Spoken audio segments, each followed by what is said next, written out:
Motorola injects the Razr Ultra 2025 with bigger hardware upgrades that makes the flip style phone more powerful than anything else prior to it, all while deepening its experience with Moto AI. However, this is all amounts to a steeper cost.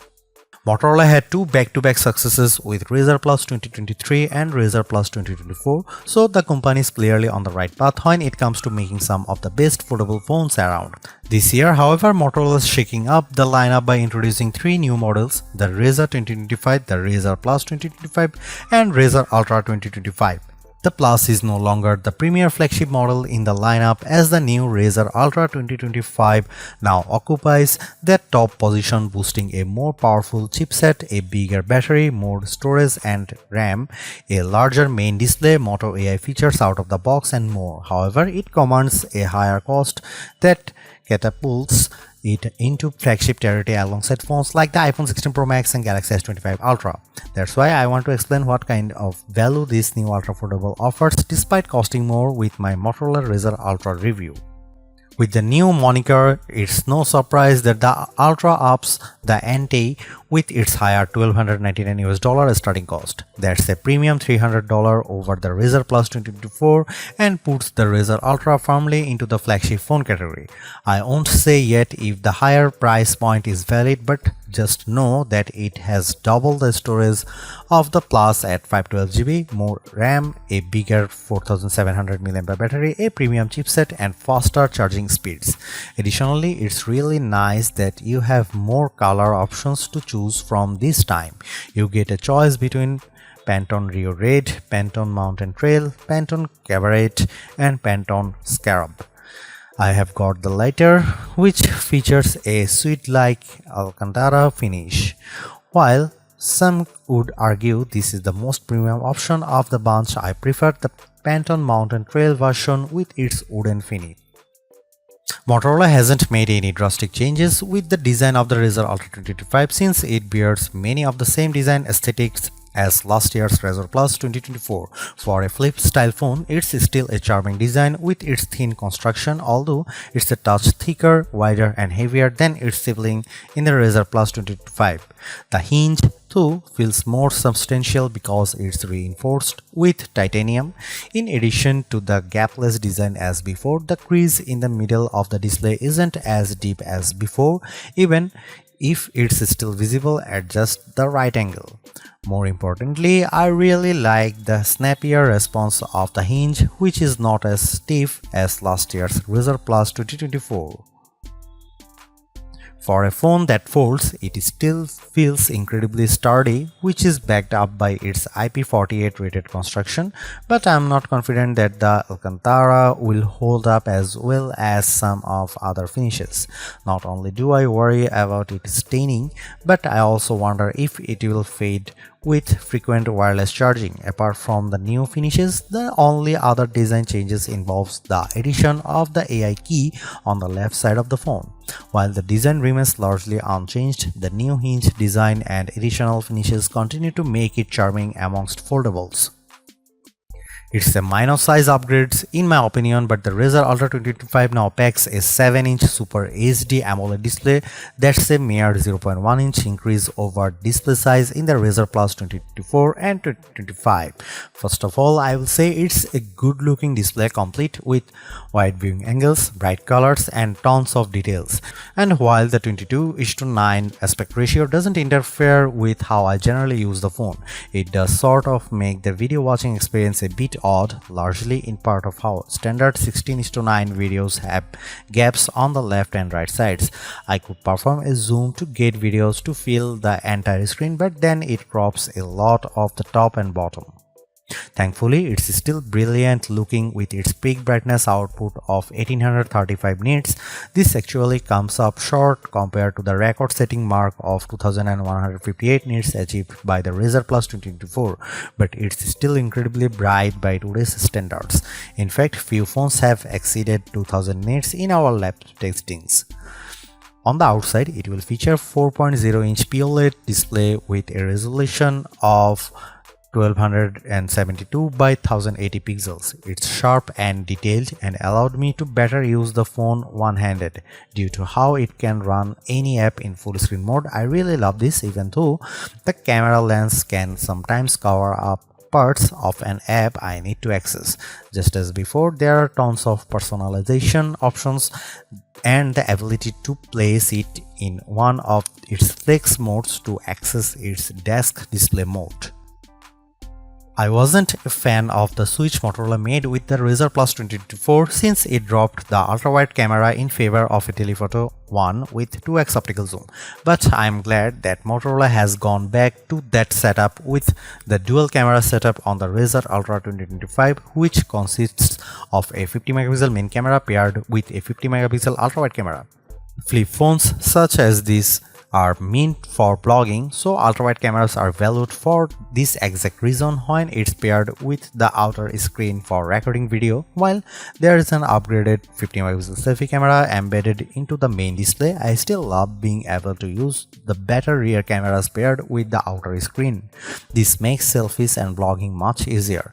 Content creators will enjoy the number of camera modes available with the Razr Ultra 2025, including new editions like Group Shot, which basically takes a burst of images and blends the best faces for the picture perfect shot.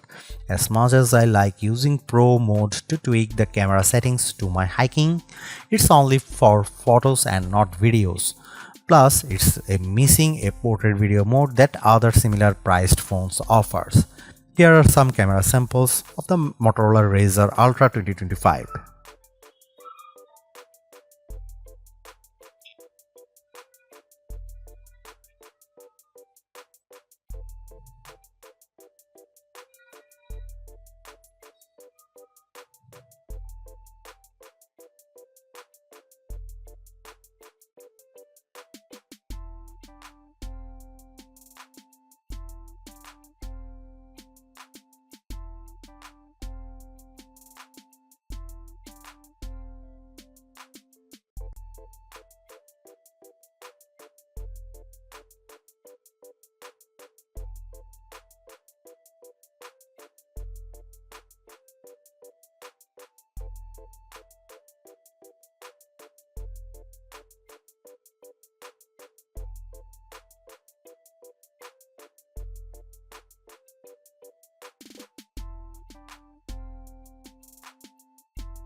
The arrival of the Razr Ultra 2025 puts Motorola into a deeper conversation with the best phones because it's finally armed with a flagship caliber chipset, the Snapdragon 8 Elite. I'm not surprised by how much of a difference this makes because I have seen the benchmark scores put up by other phones, but it definitely makes the Razr Plus 2025 the most powerful foldable phone in our tested to date. In Geekbench 6, the Snapdragon 8 Elite paired with 16GB of RAM outperforms last year's Snapdragon 8S Gen 3 powered Razr Plus 2024 by a long way. Its single and multi-core scores of 2719 and 8342 respectively even managed to beat Galaxy Z Flip 6. There's also a remarkable GPU performance boost as well, nearly doubling the frame rate that the Razr Plus 2024 achieved with 3D Mark's Wildlife Unlimited test. The 73.74 FPS average frame rate pulled in by the Razr Plus 2024 isn't too shabby, but the Razr Ultra managed 145.32 FPS running the same test. This is all translates to an exceptional performance no matter what I do or run on the phone. Scrolling through the interface is also buttery smooth, thanks in part to its adaptive 165Hz refresh rate, which gives animations that extra fluid look. Games run really well too, including when I play them in full screen mode with the outer screen. All of this just shows how much of a leap it is over last year's Razr Plus 2024. Software plays a critical role in giving the Razr Ultra 2025 much more value, mainly due to how it's offering several AI features out of the box. Moto's custom UI is running on top of Android 15, but it's amplified by how it integrates Moto AI and other AI assistants into the mix. Before I get into that, I will say that the Razr Ultra 2025 has a lot of unity when it comes to being productive. In addition to being able to run two apps simultaneously on the main display, I really appreciate how it's one of the few phones I can comfortably use one-handed, thanks in part of how the outer screen can run just about any app. I might be in the minority when it comes to seeing this as a huge benefit, but it's hard to describe just how helpful it is. There's also a Smart Connect, which offers an intuitive desktop-like experience that also seamlessly works with other devices. Essentially, it's Motorola's version of Samsung DeX, but it works entirely through a wireless connection. From being able to access apps and files stored on the Razr Ultra 25, Smart Connect can even allow me to cast a virtual version of the phone on my Windows 11 laptop.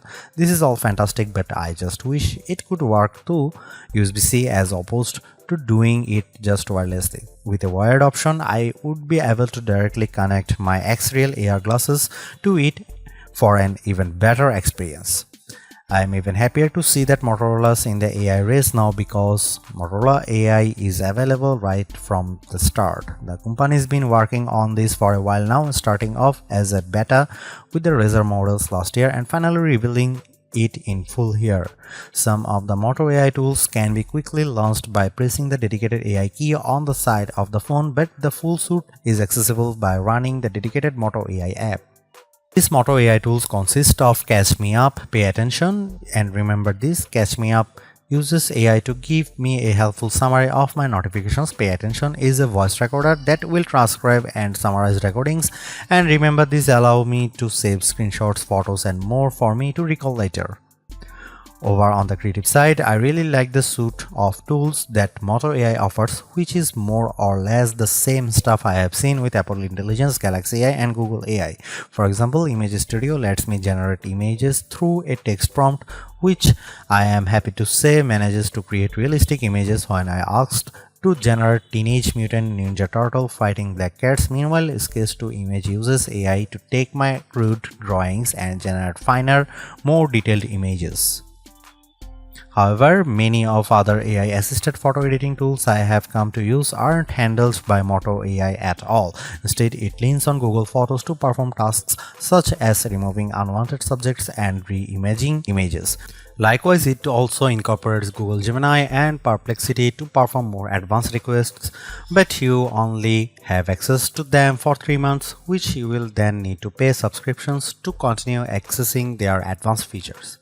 I'll give Motorola credit for bringing these AI tools and assistants to the Razr Ultra 2025, but it's playing catch up. For example, it doesn't create richer document outlines and summaries with Pay Attention as I have seen with the Note Assist with the Galaxy S25, nor does it have anything remotely close to the call screen function of the Pixel 9.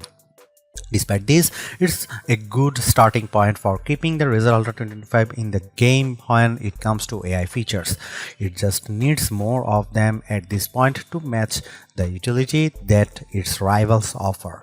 At the same time, I am disappointed that Motorola still keeps to 3 years of software support, which is laughably short compared to other phones. I have yet to commit long term to using a flip style phone, but the Motorola Razr Ultra 2025 is making a strong case to make me ditch my Galaxy Z Fold 6. That's because this compact ultra-sleek foldable phone is turbocharged in nearly every way over last year's Razr Plus 2024. Like I have said already, it's the most powerful and longest lasting foldable phone I have come across. On other note, I also love how it goes back to main and ultra-wide camera setup, which is powerful combo for creators. I just wish there were more video-centric modes to really make more use out of it.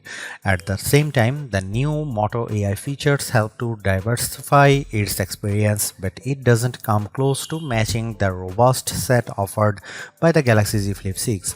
There's definitely still a lot more that Motorola could do to bring it to the same level, but it's not here in the current iteration. Most of all, I'm torn about the higher cost. It's a big step up over past models and sets a precedent for everything else. Price increases are inevitable, but this is just a bigger jump than what I anticipate shelling out for a flip style phone. It's not perfect, but the Razr Ultra 2025 is steering in the correct direction by entering the AI conversation, all while making marked improvements just above everywhere.